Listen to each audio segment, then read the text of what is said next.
새 정부가 출범하면서요. 정말 많은 분들이 요즘 하반기 부동산 시장, 아니 이거 어떻게 움직이는 거냐 굉장히 관심이 큽니다. 그래서 저희가 전문가들과 함께 분석을 좀 해보려고 하는데요. 일단 차영주 소장, 예. 요즘 부동산 상황은 어떻습니까? 예, 아파트 값이 19주 연속 상승세를 좀 나타내고 있습니다. 네. 특히 강남 3구와 마용성의 상승세가 좀 돋보이고 있는 그런 형국이다라고 말씀을 드릴 수가 있겠는데 6월 2일 날 전국 아파트 동향 발표가 있었습니다. 여기에 따르면 강남 11개구의 평균 상승률이 무려 0.35%였다라고 말씀드릴 수가 있겠습니다. 네. 송파, 강남, 서초 순으로 강한 흐름들을 좀 보였고요. 강북구에서도 성동구하고 마포구, 용산구 등이 주요 단지 중심으로 오름세가 나타났다라고 좀 말씀드릴 수가 있겠습니다. 지금 눈에 띄는 것은 이제 성동구 아파트인데요. 네. 성동구 아파트 값이 빠르게 지금 증가하다 보니까 이례적으로 오세훈 서울시장이 11일 날 이 부분에 대해서 언급을 했습니다. 예의주시하고 있다라고 언급을 했고 그렇다고 해서 뭐 토지거래 허가제를 도입하는 것은 아직까지는 바람직하지는 않지만 전반적인 상황을 좀 깊이 들여다보고 있다라고 좀 말씀드릴 수가 있겠고 네. 또 마포구가 용산구보다 더 올랐습니다. 그러니까 지금 기존의 어떤 형식보다는 조금 다른 부분들이다라고 말씀드릴 수가 있겠습니다.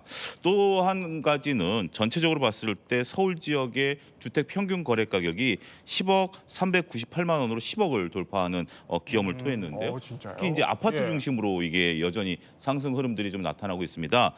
현재 지금 강남권의 평균 가격은 화면에서 보시는 것처럼 예. 16억 6천만 원, 16억 7천만 원 정도 예. 하고 있고요. 강북은 9억 7천만 원 정도 하면서 두 지역의 격차가 대략 한 7억 가까이 벌어지고 있습니다. 이것도 현재 지금 역대 최대 격차가 벌어지고 있는 상황이다라고 말씀드릴 수 있겠습니다. 아니 그러니까 잠깐 보면은 김인만 소장, 특히 강남 3구 거래량이 늘었다는 말이죠. 근데 이거 보면은 사실 3월에 토지 거래 허가 구역 이거 확대 지정했었잖아요. 근데 그렇죠. 그러면 이거 효과가 약해졌다 이렇게 봐야 되는 거예요?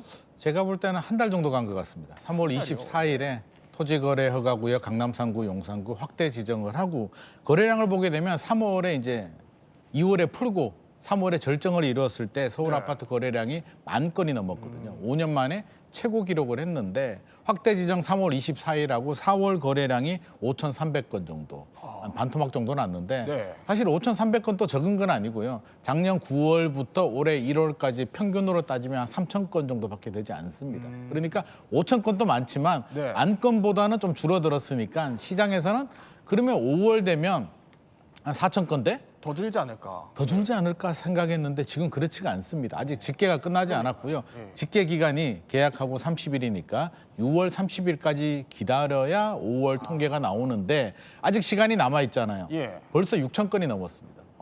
그러면 지금 같은 추세라면 하루에 한 200~300건씩 늘고 있으니까 네. 8,000건은 저는 그때니 넘어갈 수 있다. 아니 근데 지금 서초동 아파트 네. 그래픽 저희 사례 보여드리고 있는데 네. 지금 보면 한 석 달 만에 거의 9억 가까이 오른 거거든요. 그렇습니다. 그럼 이거 효과가 별로 없다 이렇게 봐야 되는 거예요? 실질적으로 그렇게 개의치 않은 것 같습니다. 토지거래허가 구역이라는 게 이제 실거주자 아니면 네. 전세 끼고 못 사게 하는 규제인데요. 그렇죠. 불안합니다. 지금 아니면 집을 못 살 것 같습니다. 사야 된다라고 생각하면 어떤 선택을 할까요? 내가 입주합니다. 그래서 불편함을 감수하면서까지 지금 구입을 하고 있는데 네. 많은 분들한테 제가 여쭤보면 왜 이러냐라고 하면 불안하다고 합니다. 지금 아니면 못 살 것 같은 그런 두려운 마음, 포모 현상이라고 하는데 네. 지금 너도 나도 뛰어들게 되면서 연일 지금 매주 신고가 행진들이 나오고 있기 때문에 예. 제 생각에는 약간 제어불능 상태로 빠지지 않았나. 굉장히 걱정되는 상황입니다. 너무 전문가의 개인 의견이라는 점 네네. 짚어드리면서 그렇다면 새 정부에서 집값은 도대체 어떻게 될까요? 또 전세나 월세 물량이 좀 늘어날지 아주 정말 새 정부가 들어섰기 때문에 궁금한 게 너무 많아요. 그래서 저희가 2025년 부동산을 크게 한번 세 가지로 나눠서 전망을 해보려고 합니다. 자, 먼저 첫 번째. 하반기 부동산 매매 시장입니다. 아니 그러니까 아파트 매매 시장이 앞으로 어떻게 바뀔지 정말 많이들 궁금해하세요. 근데 이재명 대통령이 대선 후보 시절에 직접 비슷한 관련된 이야기를 한 게 있습니다. 일단 듣고 이야기 나눠보겠습니다. 수요 과다로 집값이 오르면 세금으로 수요를 억압해서 가격 관리를 하는 게 아니라 공급을 늘려서 적정한 가격을 유지하도록 하겠습니다. 그러니까 쉽게 말해서 세금으로 수요를 억압해서 이거 가격을 관리하는 게 아니라 공급을 확대해서 가격을 좀 유지해 보겠다 이런 생각인 것 같아요. 예, 그렇습니다. 뭐 여러 가지 방법들이 있는데 기존에 이제 문재인 정부에서는 세금을 통해서 그러니까 이제 주택을 보유하는 것 자체에 따른 세금을 부과하다 보니까 이제 수요를 억제하는 그런 정책들을 펼쳐왔었다라고 말씀드릴 수 있겠습니다. 네. 하지만 이제 이재명 대통령은 이와 반대되는 개념으로 임기 내에 250만 가구를 공급하겠다라는 현재 지금 공약을 내세우는 상태이거든요. 네. 그러니까 특히 이제 우리가 여기서 이제 250만 가구가 초고가 중심이 아니라 중산층하고 저소득층이 살 수 있는 이러한 부분들에 대한 주거에 대한 이제 공급 확대를 통해서 주거 정책을 집중하겠다라고 좀 밝히고 있는 상황입니다. 네. 따라서 거듭 얘기하지만 세금으로 집값을 잡는 데는 분명 한계가 존재한다라는 측면에 있어서는 보통 이제 가격의 안정은 수요와 공급에 의해서 결정되는 거 아니겠습니까? 네. 경제에 있어서 가장 기본적인 원칙인데 공급을 늘리면 어떠한 수요가 늘어난다 하더라도 특히 우리가 현재 지금 일부 초고가 부분에 올라간다 하더라도 실질적인 수요가 있는 부분에 공급이 늘어나게 된다라면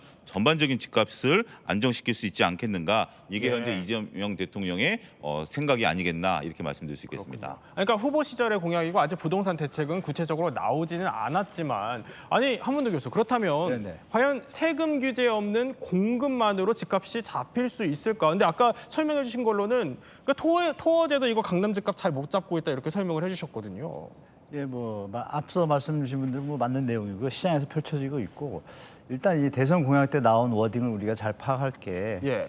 모 유튜브에 나가서 집값이 비싸다는 얘기는 분명히 하셨습니다. 그리고 세금으로 집값을 잡지 않겠다는 얘기는 문재인 정부 때 조금 실패하지 않았습니까? 너무 네. 과도한 징벌적 과세 때문에 이 부분을 이제 선거에서 이겨야 되다 보니까 그것을 던져놓은 거죠. 네. 편안하게 시장에다가 충격을 주지 않기 위해서.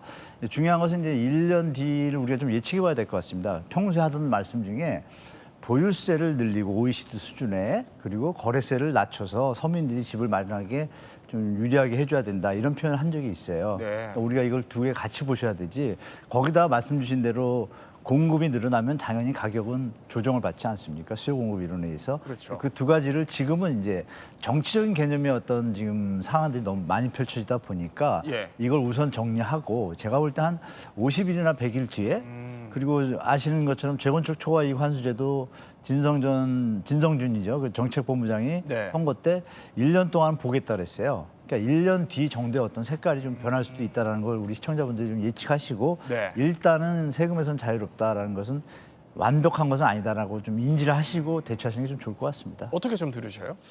일단 정책 기조를 아직 뭐 공식적으로 밝히지는 않았고요. 예. 국토부 장관 인선이 되지 않았는데 예상을 하자면 문재인 정부 시절에 여러 가지 세금 규제를 했음에도 불구하고 부작용이 생겼기 때문에 공급 위주로 풀겠다는 건데 맞습니다. 원칙적으로는 맞는데 공급이 이게 하루아침에 일어나는 건 아니고요. 지금 열심히 해도 한 5년, 한 10년 후에 공급 물량이 나오기 때문에 시장의 수요자들이 기다려줄지는 좀 의문이고요. 그러면 규제 카드라고 한다면 대출 규제, 금융 규제 카드가 있고요. 또 하나는 세금 규제 카드가 있는데 지금 세금 규제 카드는 좀 자제하겠다. 네. 그 의미를 우리가 잘 살펴야 되는데 세금 규제를 다 풀고 안 한다는 게 아니라 추가 규제를 좀 자제하겠다는 의미로 우리가 좀 받아들여야 될 것 같고요. 집값이 올라간다. 상승세가 확산이 된다면 당연히 규제 지역, 조정 대상 지역 지정을 할 것이고요. 물론 강남은 지정되어 있습니다만 나머지 마포, 성동은 지정되어 있지 않습니다. 계속 올라가죠. 7월에 스트레스 DSR 3단계 시행을 보고 그러니까요. 예. 그래도 집값이 올라간다라고 하면 추가 대출 규제 15억 이상 뭐 대출을 막는다든지 이런 규제 나올 수 있을 것 같고요. 그래도 확산이 돼서 이제 노동안까지 상승이 번졌다. 굉장히 위험한 상황이죠. 이렇게 된다면 한 교수님 말씀하신 것처럼 세금 규제 카드 나옵니다. 종합부동산세 올리고 양도세 중과세가 내년 5월 9일까지 한시적으로 유예를 하고 있거든요. 아마 유예를 안 하는 방향으로 해서 그때까지 팔어. 예. 안 팔면 중과세대. 매물이 나올 수 있는 그런 정책들도 아마 고려가 될 것으로 예상이 됩니다. 그런데요, 그러니까 공급 체계에 한번 초점을 맞춰서 조금 더 얘기를 해보면 이런 얘기를 했었단 말이죠. 주택 250만 호 공급이 얘기가 나왔었어요, 당시에. 근데 그러면은 이게 어느 지역에 구체적으로 어떻게 하겠다 이건 아직 윤곽은 안 나온 상태인데 어느 지역에 공급이 이루어져야 된다고 보세요? 가장 필요한 거는 서울인데요. 서울은 재건축 재개발 아니면 또 공급이 안 되는 지역이기 때문에 현실적으로 이제 공공이 좀 주도해서 공급 물량을 늘리겠다는 건데 우리가 250만 호를 잘못 해석하게 되면 네. 정말 주택 숫자가 250만 호냐 윤석열 정부는 뭐 270만 호라고 했는데 저는 상징적인 의미로 우리가 좀 받아들여야 될 것 같고요. 진짜 몇만 호야. 네. 100만 호면 괜찮고 150만 호는 안 되느냐 뭐 그런 의미로 우리가 보면 안 될 것 같고요. 가장 빠르고 쉬운 방법이 신도시 개발입니다. 신도시. 3기 신도시는 예. 하던 대로 일관성 있게 진행이 되고 이제 4기 신도시를 하겠다라고 최종 공약집에서는 빠졌습니다만 그런 멘트를 언급을 했는데요. 그렇죠. 결국에는 신도시 카드밖에 없을 것 같습니다. 문제는 4기 신도시 지금 해도 10년 이상 걸리기 때문에 네. 지금 불안한 시장의 수요자들이 당장 내 집 마련을 못해서 굉장히 좀 불안한 마음을 가지고 있는데 10년 후에 나오는 4기 신도시 카드가 네. 얼마나 불안한 마음을 잠재울 수 있을지가 관건이 될 것 같습니다. 아니 그러니까 신도시 얘기를 해주셔서 조금 더 신도시 얘기를 짚어보면은 이렇게 신도시 언급을 했었어요. 4기 신도시. 근데 3기 신도시도 지금 지연 상태잖아요. 그럼 추진이 가능할까요? 어떻게 보세요? 일단 저 표현은 조금 앞서가신 것 같습니다. 제가 볼 때 평소에 가지고 있는 스마트 신도시라고 돼 있잖아요. 예. 근데 뭐 요즘 스마트 신도시가 아닌 게 있나요? 3기 신도시는 다 스마트 신도시거든요. 그럼 우리 청년이나 신혼부부나 무주택자분들이 예전 정부, 전 정부죠. 벌써 전 정부죠. 문재인 정부 때 공급 대책에 나왔던 3기 신도시를 많이 기다렸습니다. 세월이 많이 흘렀죠. 그럼에도 불구하고 지금 공급이 제가 알기로는 10%도 안 됩니다. 네. 그럼 여기에는 우리가 아시는 것처럼 PF 문제로 인해서 3기 신도시 공급이 이제 가속화되면은 그 대체 효과가 있기 때문에 그런 조정하는 국면이 좀 있었습니다. 어떤 건설회사의 분양 문제를 위해서 그 부분이 가세도 늦어졌죠. 그리고 이제 언론들에서 이런 얘기를 하지 않습니까? 이거 10년, 20년 걸릴 수도 있다. 뭐 이런 네. 얘기들이 조금 팽배했었어요. 실제 상황을 제가 말씀드리면 엊그제 제가 저 3기 신도시 토지보상본부 직원하고 통화를 했습니다. 지금 광명 신도시가 마지막이 됐지 않습니까? 그거 빼고 나머지 전에 지정됐던 곳들은 네. 다 이미 거의 100% 두 군데하고 99% 토지 보상이 끝났고 지작물 철거 얘기가 가끔 나오잖아요. 지작물 철거도 다 95% 이상 수준이 다 달았습니다. 그 얘기 뭐냐면 의지만 있다라면 네. 정확하게 이것을 추진한다고 하면 이거는 미리 사전 청약 제도를 다시 활용해서 한다고 하더라도 충분히 5년 안에 공급이 됩니다. 입주까지 제가 볼 때. 의지만 있으면. 네, 이 부분을 갖다가 지금 정책본부나 대선 준비할 때 그걸 돌아볼 새가 없었던 것 같아요. 그냥 이제 대안들 중에서 어떤 워딩을 페이스북에 얹으셨기 때문에 저건 좀 실수한 발언 같고 그 얘기는 제가 알고 있습니다. 4기 신도시 개념이 미니 신도시 형태로 전 정부에서 그린벨트 좀 풀었잖아요. 그 지역에 이제 콤팩트 시티 형태로 고밀도 복합 개발 지하철역이나 전철역을 또 일반 기차역 있지 않습니까? 네. 주위로해서 용적률을 고밀도로 복합을 개발할 때 스마트 컴팩트 형태 이런 얘기를 보고를 받으셨을 것 같아요. 그게 이제 페이스북에 잘못 워딩이 나온 걸로 저는 보고 있습니다. 그래서 네. 3기 신도시부터 먼저 하는 게 이재명 정부가 해야 될 일이고 4기 신도시는 뒤에 놔두는 게 낫겠다라고 좀 말씀드리고 싶습니다. 예. 네, 뭐 공급책 신도시 아직 다 윤곽에 나오지 않았기 때문에 전문가분들의 사견으로 지금 추정이 되고 있는 건데 자 그러면은요. 결국 이 부분이 핵심일 것 같아요. 집 매매 지금 뭐 계획이 있으신 분들을 위해서 저희가 한번 제일 궁금한 거 여쭤볼게요. 자, 이 퀴즈와도 연결이 되어 있습니다. 저희가 보여드렸던 퀴즈인데요. 퀴즈 띄워주시죠. 자, 올해 집을 사고 싶다면 언제 하면 될까요? 그러니까 이거 정답은 아닙니다. 물론 전문가분들의 사견이라는 점 저희 짚어드리면서 그러면 내 집 마련 일단 한문두 교수님 언제 하면 좋습니까? 우리가 뭐 여러분 보도에서 많이 보셨잖아요. 네. 7월 이후에 스트레스 DSR이 적용된다. 그러면 당연히 일단 심리적으로 이제 효과가 있을 것이고 답부터 말씀해 주시면 언제 하면 좀. 네, 8월 이후 시장 좀 보시고 나서 네. 8월 이후에 결정하시고 3기 신도시 정책이 나오는 걸 보시고 내 집 마련 전략을 세우시면 제일 좋을 것 같습니다. 우리 김민만 수장은 어떻게 보십니까? 저는 서울 수도권 지역과 지방을 좀 구분하고 싶은데요. 서울 수도권 지역은 just now라고 얘기하고 싶습니다. 지금 사셔야 됩니다. 지금. 전제 조건은 영끌이 아니고요. 네. 자금이 되고 필요하신 분들이라면 지금 내 집 마련을 하는 게 좋겠다. 왜? 예상을 하고 뭐 떨어질 때까지 기다리고 어떤 정책이 나오고 기다리는 동안 집값이 올라갈 가능성도 있고요. 막상 떨어지면 또 불안해서 또 못 삽니다. 그래서 타이밍을 놓치기 때문에 살 수 있는 사람은 사고 나서 집값이 올라가면은 고마운 일이고 네. 떨어지더라도 잘 살고 있다 보면 또 시간이 지나면 충분히 우상향하기 때문에 서울 수도권 지역들 지금도 집값이 올라가고 있습니다만 내년에 입주 물량도 많이 부족하기 때문에 필요하고 자금이 되시는 분들이라면 just now 네. 지금이라도 준비해서 사시면 좋을 것 같습니다. 네, 물론 전문가분들의 개인적인 의견이고 투자는 또 개개인의 책임과 판단에 따라 달려 있다는 점 짚어드리겠습니다. 일단 아까 계속 스트레스 DSR 얘기를 해주셔서 이 얘기를 조금 더 해보면 다음 달에 어쨌든 이게 시행이 된다는 말이죠. 그래서 사람들이 대출 한도가 좀 줄어들기 전에 나 집부터 빨리 사야 되는 거 아니냐. 그러니까 소위 말하는 뭐 막차 타야 되는 거 아니냐 이런 분위기가 있는 것 같아요. 실제로 있죠. 그래서 거래량을 보게 되면 지금 6월 거래량이 뭐 당연히 7월 말까지 집계가 됩니다만 현장 상황을 모니터링 해보면 네. 5월보다는 지금 거래가 더 활발합니다. 그러면 저는 그래요? 6월 거래량은 또다시 3월과 같이 만 건이 넘을 가능성 상당히 높다고 생각이 됩니다. 서울 이야기입니다. 지방은 네. 그렇지가 않습니다. 관건은 이제 7월입니다. 스트레스 DSR 3단계가 시행이 되고 나서 거래량이 안정이 되고 서울 집값 상승률이 안정이 된다면 이재명 정부도 한숨 돌리고 네. 중장기적으로 공급 대책들도 점검을 하고 이렇게 진행할 수는 있는데 스트레스 DSR 3단계가 7월에 시행이 되고 한 달 정도 지나서 다시 집값이 확산이 된다면 네. 그때는 어떤 규제 카드가 나올지가 지금 굉장히 고민에 빠져 있는 것 같습니다. 아니 그 스트레스 DSR을 조금 쉽게 설명을 해주시면은 대출에 어떤 규제들이 좀 생긴다는 거예요. 우리가 DSR이라고 한다면 소득 대비 내 대출 한도를 정하는 겁니다. 그래서 내 소득이 많으면 네. 대출 한도를 늘리는 거고요. 소득이 적으면 대출 한도가 줄어드는데 2022년에 금리가 이제 급격히 올라갔잖아요. 네.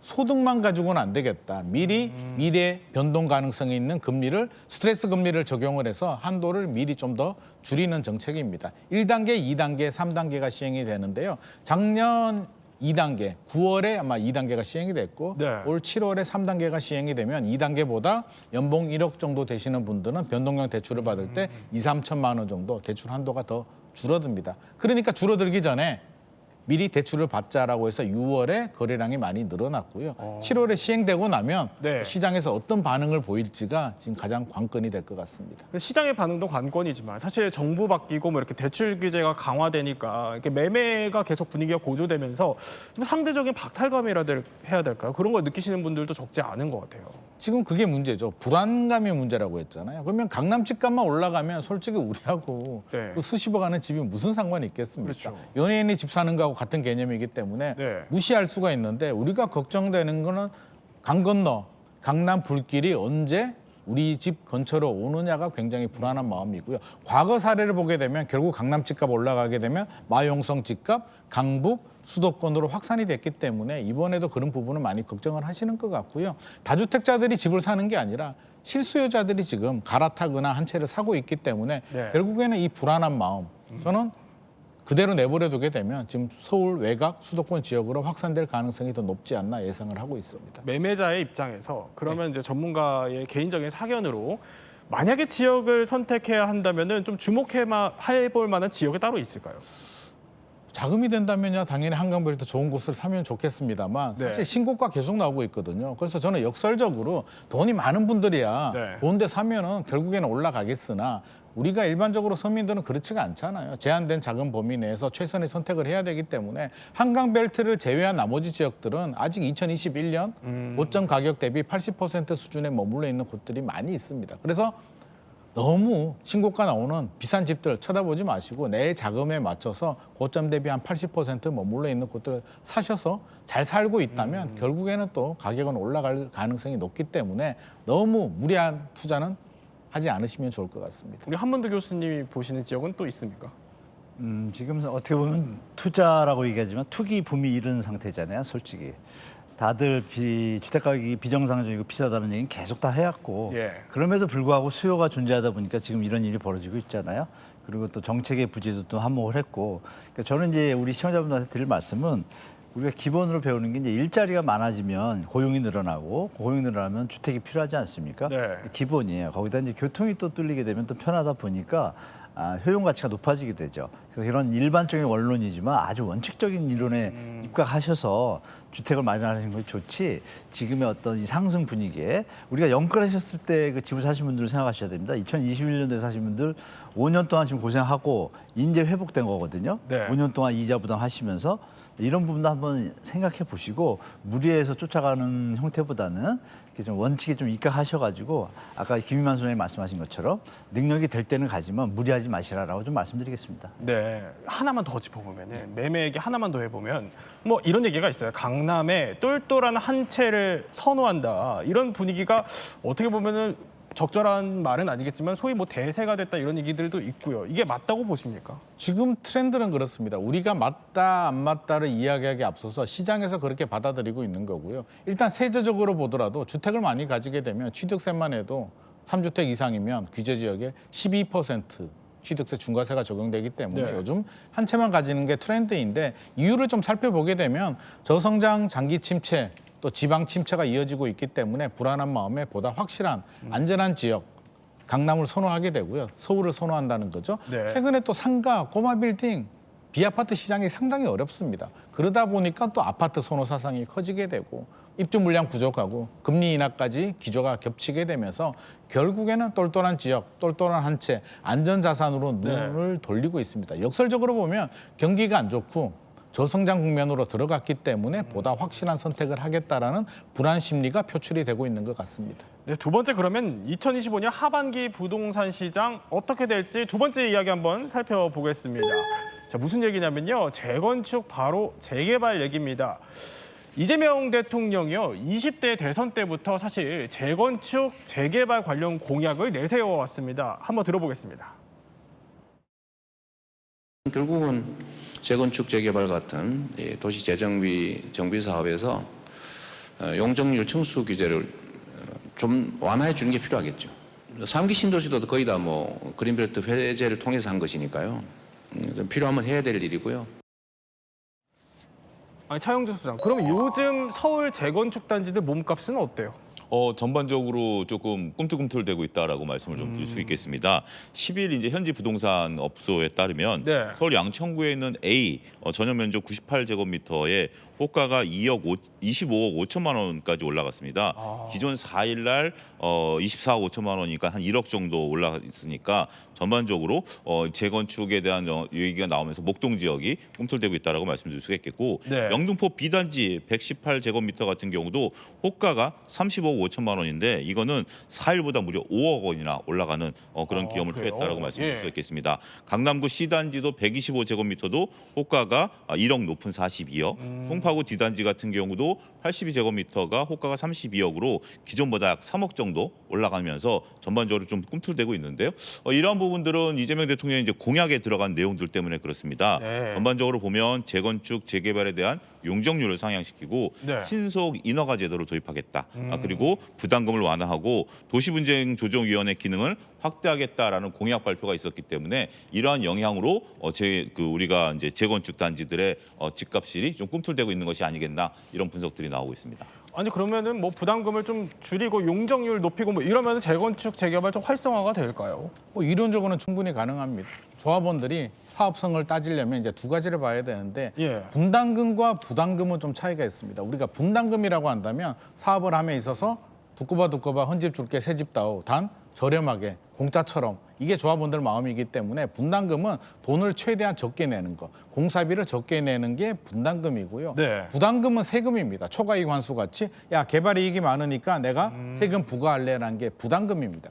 그러면 사업성이 좋아지려면 부담금, 세금은 내리고 분담금도 내려줘야 되는데 분담금을 내리려면 용적률을 많이 올려서 일반 분양을 좀 많이 할 수 있게 해주고 네. 세금 부담을 내려줘야 되는데 사실 이론적으로는 굉장히 바람직한 방향입니다만 현실적으로는 결국에는 건축비가 올라가고 시공사와의 갈등 용적률을 올려준다라고 하지만 또 지자체들은 기부 체납을 받아서 공공 임대 아파트들도 늘려야 되기 때문에 또 조합의 갈등 재건축 초과이익 환수 같은 경우도 풀어준다라고는 하지만 또 반대 네. 여론들 부자 감세 논란들도 있기 때문에 산 넘어 산인 것 같습니다. 자, 이렇게 뭐 재개발 재건축 현장에 어떻게 보면 기대감이 높아졌다라고 본다면요. 반면에 지금 전세 시장은 전혀 좀 다른 분위기라고 합니다.